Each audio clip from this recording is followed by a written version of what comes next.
Hello everyone and welcome to Uncharted Parenting, a podcast brought to you by Encounter Youth. Parenting is one wild adventure full of twists, turns and plenty of uncharted territory. Don't worry, you're not navigating it alone, we're here with you. Each episode here on the pod we dive into real conversations, expert insights from some amazing professionals from various fields and honest stories to help you find your way in this parenting journey. I'm your host, Louis, the Education and Parent Coordinator at Encounter Youth. Before joining the team here, I enjoyed 9 years serving as a police officer in the South Australian Police. But most importantly, I'm the proud dad of 2 boys. Welcome to Uncharted Parenting because, let's be honest, no one really has a map for this journey. Let's dive in. Hi, my name's Nigel Knowles and I'm the CEO of Encounter Youth. And it's my pleasure to host this particular podcast on Uncharted Parenting. Normally you'd have the dulcet tones of Louis Burton, but today you've got me. And it's a pretty special topic today that I'm personally invested in, being a father of 2. My wife Kate and I have an 8-year-old son and a 3-year-old daughter. And there wouldn't be a week that goes by where we don't have a discussion about screen usage, either can they watch television, can they use the iPad, or even our own personal screen usage in our house. Are we distracted? Are we really focusing and giving them our full attention? And this is a dilemma that a lot of parents face. And certainly there's not a week that goes by that it's not in the news headlines either. From pressure stories where parents feel under pressure or feel guilty, or even where it gets into some serious harm. And we see some tragic stories that have even been reported on this podcast with the stories of Wayne Holdsworth and his son Mac, which was an absolute tragedy. But so joining me today on this important topic of how to parent in a digital age, it's our pleasure to have Steph Kriewaldt with me today. So welcome, Steph. Thanks. How you going, Nigel? I'm doing very well. Thanks for having me. And Steph's the primary school principal of Lobethal Lutheran in the lovely Adelaide Hills. And we wanted to get to know her a little bit better today, but also hear your story and some of your passions and motivations for this particular area. So thanks for joining us, and we'll get straight into it. Thanks. So Steph, tell us a little bit about yourself. You're a primary school principal with the pressures of leadership, the pressures of responding to parents and children, and responsible for the whole community. But I'd like to know, a bit about your career journey. How did you get to becoming a principal and your background? I've been a teacher for 20 years. At university, I had a bit of a focus on tech, and I've absolutely loved technology, and that's been a bit of a flavour through my career. I was working in Adelaide for a while, the Clare Valley and Mildura, and now Lobethal in leadership roles. I had a bit of a side hustle doing some coding and app development, written some books about technology and won some awards for EduTech. And I really, throughout my career, had a real focus on technology. I really believe in the power of technology to transform education. Then when I moved to Lobethal, so it's my 5th year there now. It's a very special place. All my schools are amazing, but Lobethal's particularly special. And what I saw was the shift in the way that students learn, and I guess I saw the value in a traditional childhood. So kids in the country are different. I've had the blessing, I've been very lucky that my children have been raised by luck, not design, in country towns. So in Clare, Mildura and Lobethal.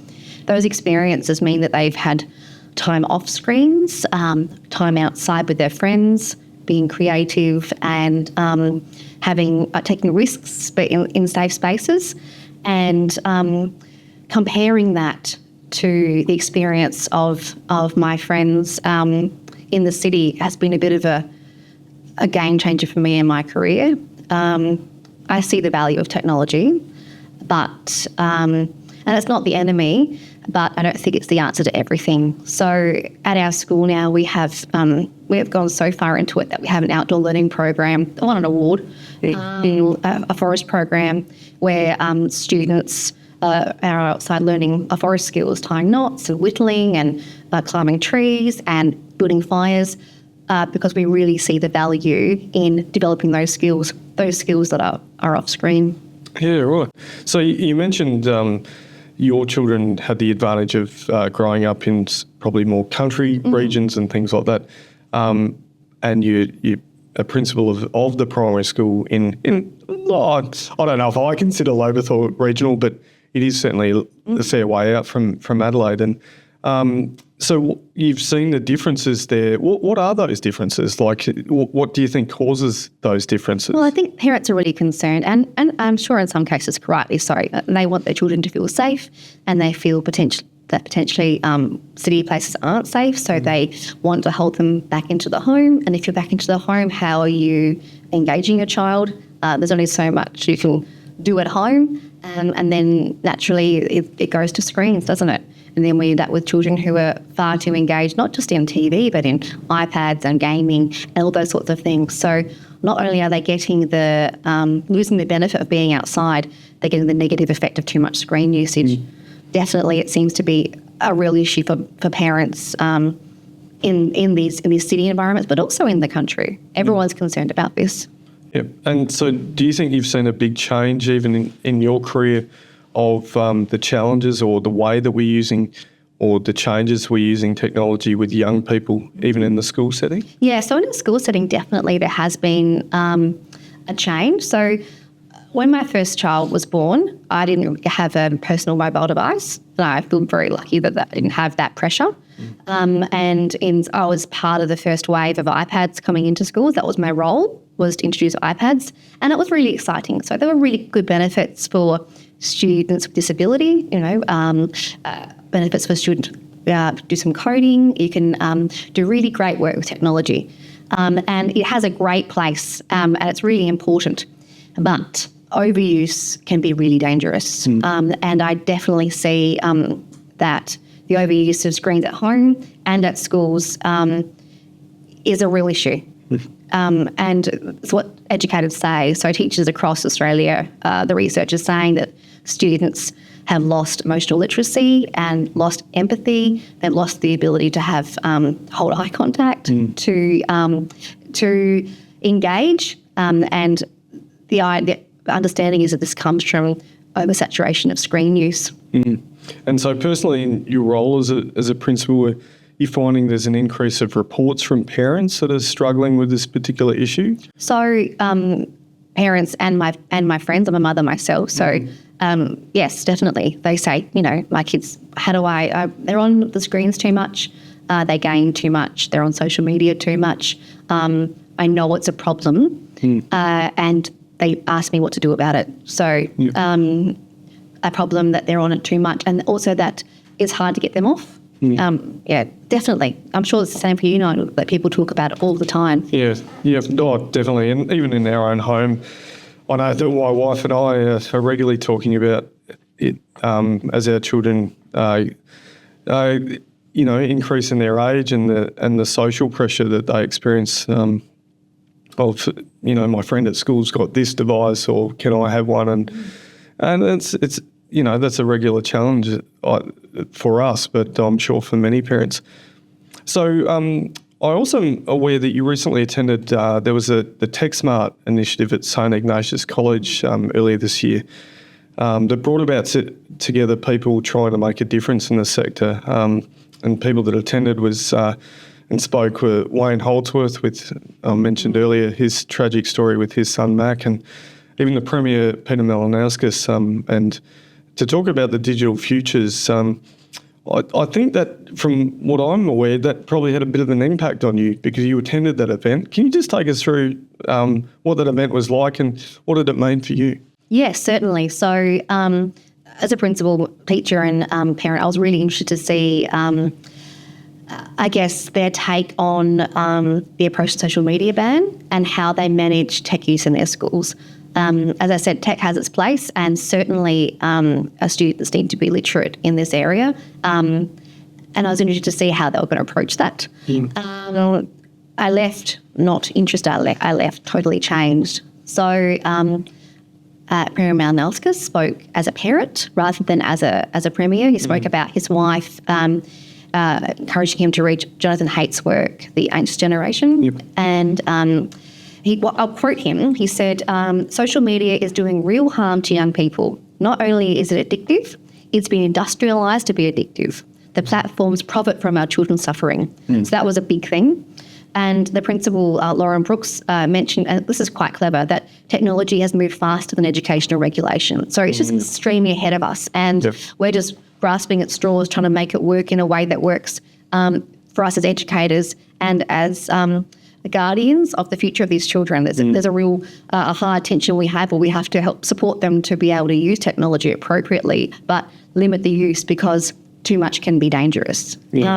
So they spoke about how at St Ignatius they've implemented tech-free Tuesdays, where there's no tech at all for a whole day, which I think is really great. In our setting, we just try and limit the usage generally. So I'm not sure if you're aware of the guidelines for Australia, that it's no screen time at all from 0 to 2, and then less than an hour from 2 to 5, and then from 5 to 17 it's less than 2 hours. So that's if you ask any parent on the street how much screen time their children are having, it's going to be a lot more than that. And or at school, we can have a responsibility that we can make sure if kids are using screens that it's really effective. And Lauren Brooks' approach with Tech-Free Tuesdays is just one way. The thing that spoke to me the most, of course, though, was Wayne Holdsworth. His tale, which I encourage people to access on his your podcast, of his son being extorted and then committing suicide. I was in tears. The whole audience was in tears, and I felt very convicted. So I went home that night, spoke to my kids, and who have devices. So the toothpaste is squeezed out of the tube for us. So I'm in that hard situation where I have to now, and I recommend all parents delay. So taking devices away is extremely hard. Limiting use is extremely hard. I'm in that situation, and I'm doing the hard yard, so I know how hard it is. And put limits in place. So it was a tricky thing, and my kids weren't thrilled with it, but it was a life-changing seminar for me as a parent. And then as a leader, I thought, well, if I'm feeling this, how's everyone else feeling about it? And I began conversations with my principal peers and teacher peers about how we can address this as we approach a social media ban and generally. Yeah, I haven't actually heard that before, but it's a really great analogy used with the toothpaste is out of the tube already. And that's what I'm probably privileged enough that my wife and I came across the research and the guidelines early. So we did try and limit as much as we could the screen time for our firstborn son under the age of 2. We're pretty lucky we could manage that. We didn't see a lot of screens before he was 2. I remember once we took him to a pub for dinner and there was a screen on the TV and his eyes were just glued to it. And in a way, we thought, gosh, are we doing the right thing? Because he just seems totally mesmerised. But, that's been a really good thing. But we had that support early on. Our daughter, who's 3, definitely has had more exposure. But I do come across a lot of parents, and there are a lot of parents out there that, like in your situation, that the toothpaste is out of the tube. So what's been the most helpful thing as you put in those boundaries in your home? Like, because that's a big ask, and I know that a lot of parents just find that totally overwhelming, that they go, oh, look, it's too late. Or are there any simple tips that you've found that have been helpful? I have so many tips. I've got a bunch of tips, but I don't know what do I actually do. So number one was the conversation, of course, and sharing not Wayne Holdsworth's story to a T, but that it's scary and that it's dangerous. Having the backup of the social media ban is good timing. So, this is so dangerous that the government is taking action is helpful. And of course, my tech background, I feel comfortable using things like screen limits. So I'm really happy to put those in place for my kids. However, the best thing to do and the hardest thing to do is to you hold a mirror up to yourself and look at your own screen usage. And I always say, live it, don't laminate it. So it's not a sign on the wall, it's your actual practice. So putting phones away. Phone boxes in the kitchen. Phones should always be charged in the kitchen overnight, so they're no phones in bedrooms. putting your phone on grayscale for yourself as a parent so you don't get that dopamine hit. Obviously, no phones at the kitchen table, and no phones on short car trips. These are really easy things that I talk to parents about doing and that I do myself. And once those things happen, they become a habit, and it's easier for you to be a good role model for your kids. And initially, was it hard? Yes, it was hard. And it continues to be a challenge, but the conversations are the heart of it. What is easier for me is my youngest child attends my school with me, and that is a great school community where parents are on board together. So we can have a conversation about all of us delaying phone usage or limiting phone usage together, or limiting gaming together. All these conversations can happen, and there's a power in numbers. I guess that community focus is a thing that I've worked really hard at as a parent rather than a leader, and that's something that parents can do. Would you have any thoughts about? I think that's one thing that in my own home setting that Kate, my wife, and I have found really helpful, that we've actually explored those conversations of what other parents are doing. And a couple of the things we have key language, that a screen, we've tried to set this up fairly early. Screens are a privilege, not an expectation. And we've actually had those conversations where we say, so you can expect food on most nights, no, every night, clothing and shelter, and they're the essentials of life. And then we go, but a screen is a privilege, and we have to manage that privilege together. But what I've started finding helpful is sharing that I have to manage my own screen usage as well. And so when I get home from work, I'll generally put my phone, I'll go into my wardrobe to quickly get changed, and I try and leave my phone there, and it stays there so that I can be fully present, especially over dinner time. That's really, really important. But once we started doing that, little frustrations creep in, because you're having dinner and naturally, my kids are 8 and 3, but we still have these conversations where we go, we'll just look that up, or we'll check the calendar, or we'll do that. And you go, no, we won't. We will leave that until after dinner. But one of the things that I know is talked about that can be helpful is making a family commitment. So you're involving each other in that. Probably, and this is what it's been reported to me, is really helpful for those families where saying it again, that the toothpaste is out of the tube already. The young people are already using, and we're now trying to go, we want some healthy boundaries here. So setting that up. So that's also where we've seen in our alcohol and other drug education, and part of our passion here at Encounter Youth, that, and why we're looking to do some further work with you, Steph, as well, that we'll talk about a little bit later.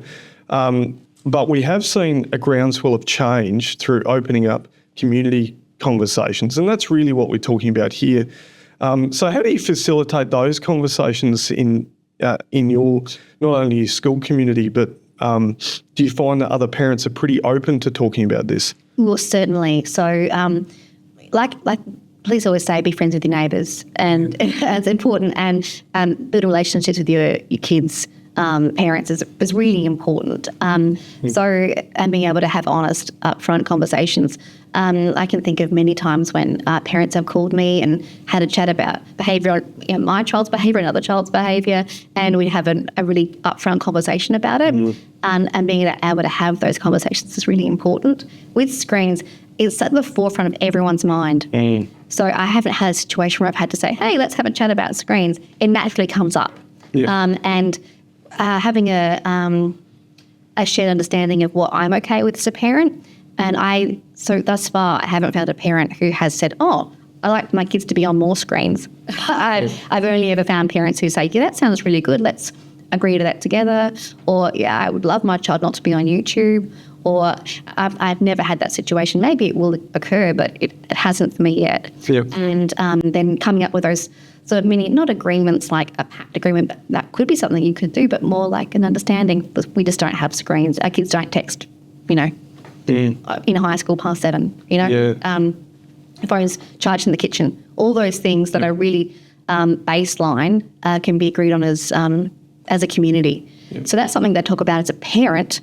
As a principal, I just try really hard to give all the facts out to parents. They ask me a lot about how-tos. They really want tips, hence you and I have had a chat. They worry about students having workarounds, and that is a thing. Like, kids are clever. They can figure out around boundaries, and I guess that's why I try really hard to focus on education and conversations. Yep.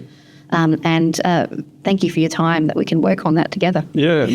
Well, just a bit of a left field question, but sometimes have you ever had the experience where often if I'm talking to parents about this particular topic, like it's almost like the tone of guilt comes up for a parent, which I was explaining to one of my friends.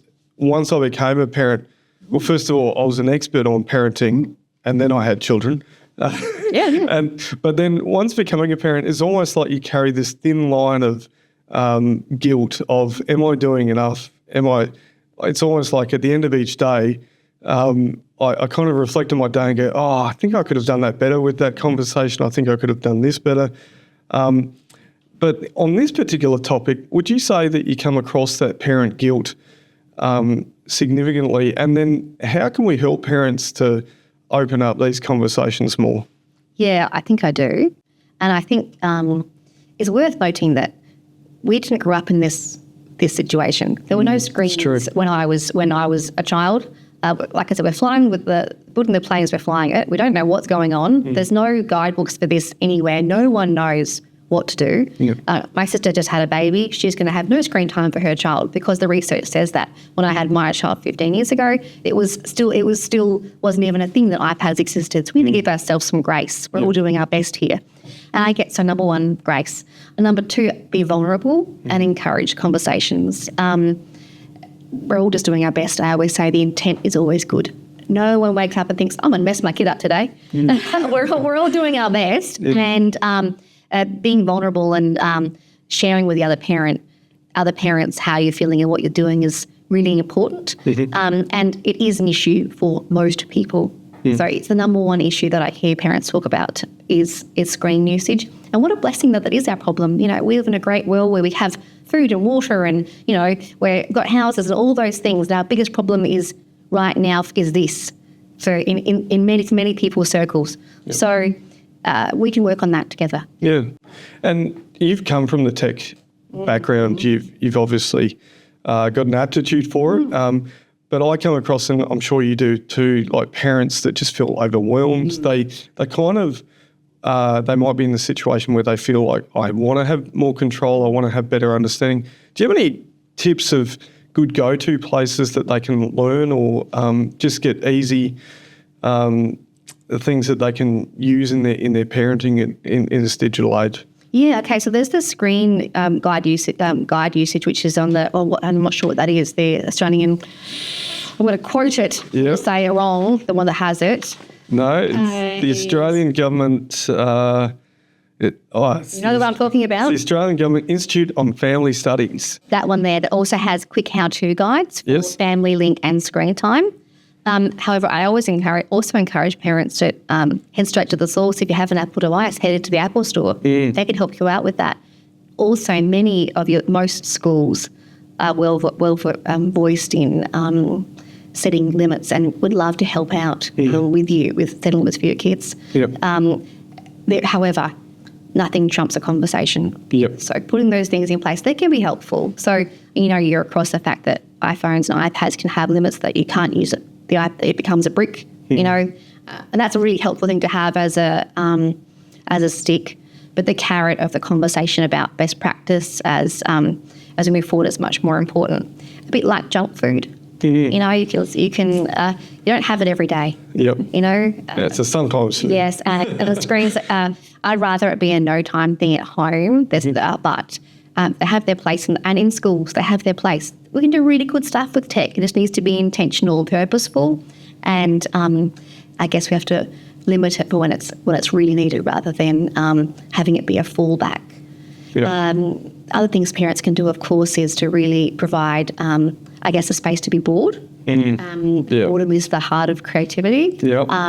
We feel really guilty about providing great childhoods for our children, but certainly my kids have had the best times ever when they've been outside playing with their mates. Yep.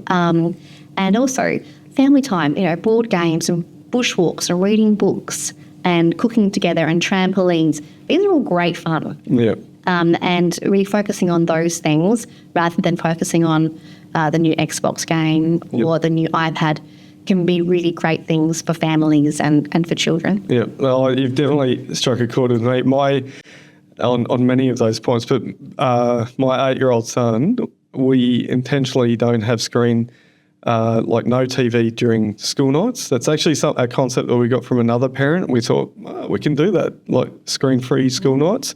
Weekend, it's a privilege that they can have, but I can't. He comes to me and says, "Dad, I'm bored," and it's again that little bit of parent guilt that I go, "Oh, is that a bad thing?" But regularly, what I'm now saying is, that's a good thing. What can you create with that? And he often will play on his own or create a game or go off and find something. But it's, dispelling that myth that it is guilty. Boredom breeds our creativity in our minds, and our kids, there's a lot more research now to show that that's a good thing for them. So it's a great gift. Yeah. It's the best gift you can give your child. However, I get your point. It is tricky. It is challenging. But there is, such great books kids can read these days. The best books ever, old ones and new ones. Lego is everywhere. Oh, yeah. And the big wide world, and I guess that's why at our school we focus on that forest program, because we just really see kids who are outside are happy kids. And I think if parents felt like they were empowered to send their kids out to do some nature play, then I think maybe that boredom would turn into fundum. That's a good little analogy. Boredom to fundum. That's great. So finally, parenting, or for parents wanting practical advice and insights, we've got a special event coming up pretty soon on the 14th of August. Perhaps you can tell us about that one. Yeah. So, Nigel, after I went to that seminar, I was just really convicted. And I was I had a chat to Lewis about maybe you guys had some content that could support my parents and myself as I went through this sort of pathway towards social media ban, and then discovered there was not much there. Mm-hmm. So I couldn't really find anything that would meet the needs of our community. And myself as a parent, so I had a chat to you, and it's been really great to see the way that you guys have taken two hands to the content. So, practical advice for parents, research on what the issue is, why it's hard. So, the dopamine hits that we get from screens, what it does to the child brain, what it does to the adult brain, how we can, tips for how we can address it as parents, importance of delaying it while we can for as long as possible. And then, of course, the power of community. Yep. So working together to a family or a community goal of reducing screen time. Yep. I'm really excited to, I know there's going to be a lot of parent interest, and I'm really excited that this is an offering we can give to the community as we address what I think is a really important issue. Yep. Yeah, so on the 14th of August, Thursday the 14th of August, from 7 till 8:30 at Cornerstone College. It's a really special initiative that Encounter Youth, in partnership with Lobethal Lutheran Schools and other Lutheran schools in the Adelaide Hills, are coming together, and we're putting on a special parent engagement event called Parenting in a Digital Age. It's more of a conversation, because what we're hoping to do is, as you said, is just encourage that conversation around this really topical area that is not going anywhere. If anything, as we've discussed, it's increasing. So one of the things we love doing at Encounter Youth is supporting our young people and the communities around them with the societal pressures that they face. And we've done that through schoolies and through alcohol and other drug education. And this is a natural development for us, because it's another one of those societal pressures that wants to take advantage of their vulnerabilities. And we, as a mandated charity, want to stand up for that. So we're very grateful to be doing this and launching that on the 14th of August. And yeah, we really do hope, as I'm sure you do, that we want to start a community change with parents feeling comfortable to open up and talk about these really important issues and getting that support within their community. So thanks, Nigel. I'm so excited.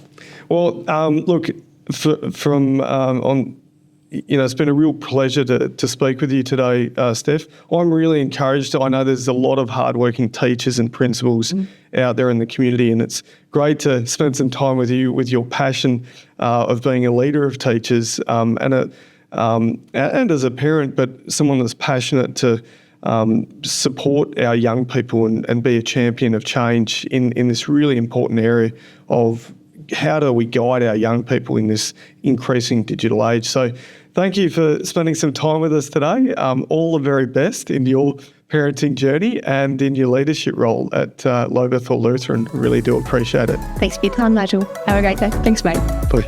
Well, that's it for today's episode of Uncharted Parenting. As always, thank you so much for tuning in. We really hope you enjoyed this episode. We love to hear from all of our listeners, so if you have any questions that you would like us to answer here on the podcast, we want to hear from you. Send those questions in to us and we will be answering them right here on the pod. Please send them in to podcast@encounteryouth.com.au. That's podcast@encounteryouth.com.au. Uncharted Parenting is now also on YouTube, so head on over and subscribe to our channel at Encounter Youth AU. And remember, wherever you listen to your podcasts, give us a follow, subscribe, send us a review, send in those questions by the bucket load, and remember, there's no map for parenting. You enter uncharted waters every single day, but there is a way forward. You're doing an amazing job, and we're here with you on that journey. We have some more amazing episodes and guests coming your way soon. Until next time, goodbye for now.